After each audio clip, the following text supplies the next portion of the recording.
Hello दोस्तों, स्वागत है आपका अपनी फैमिली डेग इंग्लिश इंस्टीट्यूट में। दोस्तों, मेरा नाम है कुलदीप और मैं आज आपके लिए लेके आया हूँ नेक्स्ट कॉन्सेप्ट कैन पर। दोस्तों, इससे पहले मैंने कैन का इंट्रोडक्शन बना दिया है, जहां पर मैंने आपको बताया था कैन का यूज़ किस प्रकार से करते हैं, कैसे करते हैं।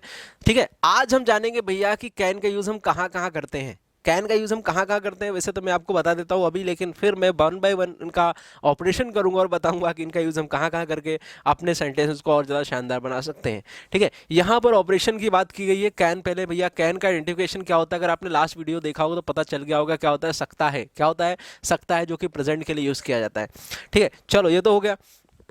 अब यहाँ पर मैं बात कर लेता हूँ, कैन हो गया। ठीक है, यहाँ पर कैन की बात करते यूजेस की पहला जो यूज़ होता है वो होता है एबिलिटी के लिए। किसके लिए यूज़ होता है?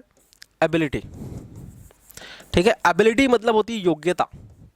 योग्यता, या इसको हम बोल सकते हैं स्किल्स भी बोल सकते हैं। क्या बोल सकते हैं? स्किल।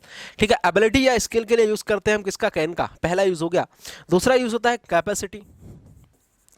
ठीक है, दूसरा यूज क्या होता है? कैपेसिटी। और तीसरा यूज होता है पावर। और भी बहुत सारी यूज है दोस्तों, लेकिन बताऊंगा धीरे धीरे। ऐसा थोड़ी कि एक वीडियो में सारी चीज़ें कॉन्सेप्ट क्लियर कर दूं, ठीक है ना, ताकि आप दूसरा वीडियो देखो मत। ठीक है, तो मैं दूसरे वीडियो बताऊंगा, लेकिन पहले हम इनको समझेंगे कि भैया एबिलिटी क्या होती है, कैपेसिटी क्या होती है, पावर क्या होती है, इसका यूज़ किस प्रकार से करते हैं। लेकिन आज मैं ओनली कवर करूंगा एबिलिटी को, योग्यता को। ठीक है, उसके आगे हम नेक्स्ट वीडियो में देखेंगे भाई कैपेसिटी में किस प्रकार सेंटेंस बनाते हैं, पावर में किस प्रकार सेंटेंस बनाते हैं। तो आज हम जानने वाले हैं एबिलिटी मतलब योग्यता। ठीक है, तो चलिए कर लेते हैं डिस्कशन कि भैया किस प्रकार से यूज करते हैं। तो आज हम सीखने वाले हैं कैन को एबिलिटी के रूप में। एबिलिटी, ठीक है, कैन को सीख रहे हैं एबिलिटी के रूप में। ठीक है, अब यहां पर मैं सीधी से सीधा सा कॉन्सेप्ट बताता हूं। एबिलिटी मतलब योग्यता, मतलब स्किल। मैंने बोला कि मैं नदी में तैर सकता हूं। मैंने बोला, क्या बोला? मैं नदी में तैर सकता हूं। लिख भी देता हूं, चलो ठीक है। मैंने बोला मैं नदी में तैर सकता हूं। मैं नदी में तैर सकता हूं। अब भैया तैरना क्या होता है? तैरना क्या होता है? तैरना होता है हमारे अंदर की स्किल, हमारे अंदर की योग्यता। कि भैया तैरना सबको थोड़ी आता है, इसके अंदर तैरने की स्किल होती है, वही तैर सकता है। ठीक है, सबके बस की बात नहीं भैया। मैं तो आज तक तैर नहीं पाता, ठीक है, मुझे आता ही नहीं, मेरे अंदर स्किल्स नहीं हो। ठीक है, तो मैंने बोला मैं नदी में तैर सकता हूं। मैं नदी में तैर सकता हूं। ठीक है, उसके बाद तो इसका क्या होगा translation? I can swim. I can swim in the river. I can swim in the river. मैं नदी में तैर सकता हूं। फिर मैंने बोला यार मेरे अंदर, अच्छा आपके पास तो है कैपेसिटी भैया कि आप तैर सकते हो, सॉरी आपके पास एबिलिटी है कि आप तैर सकते हो, लेकिन क्या मेरे पास एबिलिटी है कि मैं तैर सकता हूं? भैया मैं नहीं तैर सकता। तो मैं क्या बोलूंगा? मैं नदी में नहीं तैर सकता हूं। मैं नदी में नहीं तैर सकता हूं। मैं नदी में नहीं तैर सकता हूं। तो क्या बन जाएगा बेटा? बन जाएगा आई can not swim. I can not swim in the river. मैं नदी में नहीं तैर सकता हूं। फिर एक बार क्या हुआ, अचानक से बाढ़ आ गई भाई मेरे गांव में।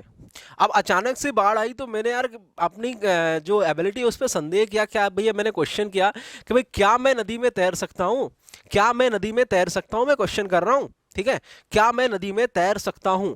क्या आएगा?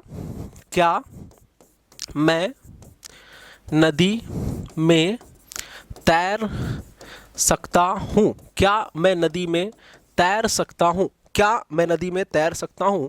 Can I swim in the river. Can I swim in the river. क्या मैं नदी में तैर सकता हूं? तो इस प्रकार से क्या हुआ, मैं नदी में तैर सकता हूं, I can swim in to the river, in the river. मैं नदी में तैर नहीं सकता हूं, I can not swim in the river. क्या मैं नदी में तैर सकता हूं? तो can I swim in the river. देखा दोस्तों, ये होती है एबिलिटी। मैंने बोला मैं पेड़ पर चढ़ सकता हूं, राम पेड़ पर चढ़ सकता है। पर चढ़ना क्या होगी? स्किल हो गई। मैं वीडियो बना सकता हूं, मेरी क्या हो गई? स्किल हो गई, योग्यता हो गई। मैं गाना गा सकता हूं, ये मेरी क्या हो गई? स्किल हो गई, योग्यता हो गई। मैं स्टेज पर परफॉर्म कर सकता हूं, ये मेरी क्या हो गई? स्किल हो गई, योग्यता हो गई। ठीक है, इस प्रकार से जो भी काम आप कर सकते हो, आपकी एबिलिटी, आपकी योग्यता, आपकी स्किल को बताए, वही सारे यूज करते हैं हम कैन में, अपनी स्किल्स को बताने के लिए, अपनी एबिलिटी को बताने के लिए। मैं वीडियोस बना सकता हूं, मैं गाना गा सकता हूं, राम डांस कर सकता है। ठीक है, टीचर हमें पढ़ा सकते हैं। ये सारी क्या है? एबिलिटी है, स्किल है भैया। टीचर पढ़ा सकता है मतलब उसके अंदर स्किल है पढ़ाने की। समझ में आया ना? तो इस प्रकार से हम स्किल्स के लिए यूज करते हैं किसका? कैन का। ठीक है, एक सेंटेंस लिखा मैंने लिखा शिक्षक हमें पढ़ा सकते हैं, शिक्षक हमें पढ़ा सकते हैं। तो यहाँ पर क्या है भैया, शिक्षक हमें पढ़ा सकते हैं, शिक्षक के पास क्या है, पढ़ाने की स्किल है, ठीक है, तभी तो शिक्षक है, तभी तो टीचर है ना वो। तो क्या बनेगा, teacher, teacher can teachers, teacher can teachers, शिक्षक हमें पढ़ा सकते हैं। शिक्षक हमें नहीं पढ़ा सकते हैं, बीमार है भैया इसलिए, हाँ, शिक्षक हमें नहीं पढ़ा सकते हैं, शिक्षक हमें नहीं पढ़ा सकते हैं। तो क्या बनेगा, क्या बनेगा, बनाओ बेटा, teacher can not, teacher can not teachers, teacher can not teachers, शिक्षक हमें पढ़ा नहीं सकते हैं। फिर मैंने क्वेश्चन किया भैया क्या शिक्षक हमें पढ़ा सकते हैं, क्या शिक्षक, क्या शिक्षक हमें पढ़ा सकते हैं, पढ़ा सकते हैं। तो क्या बन जाएगा बेटा, क्या शिक्षक हमें पढ़ा सकते हैं, क्या बन जाएगा, can teacher, can teacher teachers, can teacher teachers, क्या शिक्षक हमें पढ़ा सकते हैं। तो दोस्तों देखा आपने कितना इजी है, बस आपके स्किल्स को ढूंढो और फिर सेंटेंस बना लो। मैं क्रिकेट खेल सकता हूँ, राम गाना गा सकता है, तुम डांस कर सकते हो, अजय पढ़ाई कर सकता है, अजय बैठ सकता है, अजय पेड़ पर चढ़ सकता है, अजय फल तोड़ सकता है।